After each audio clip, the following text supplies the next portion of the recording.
సరదా కబుర్లోకి స్వాగతం. విశ్రాంతి, వినోదం, మనసుకి ఉల్లాసం, కాసేపు కాలక్షేపం. రోజులో ఒక్కసారి వినండి సరదా కబుర్లు రేడియోలో. నచ్చితే నలుగురితో పంచుదాం, నచ్చకపోతే వదిలేద్దాం. ధన్యవాదములు. మీరు ఈరోజు ఈ టాక్ వినేసరికి ఒకరి ఇంట్లో 5 అక్కచెల్లెలు ఉన్నారు. వాళ్ళు ఒక పనిలో నిమగ్నమై ఉన్నారు. ఒక్కొక్కరు ఒక్కొక్క పనిలో నిమగ్నమై ఉన్నారు.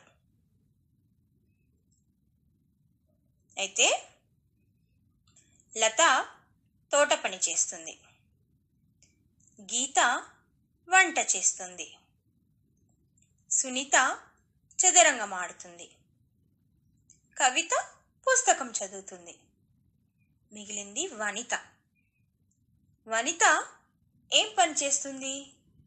ఆలోచించండి. సమాధానం రేపటి టాక్లో. Okay, tata, bye bye.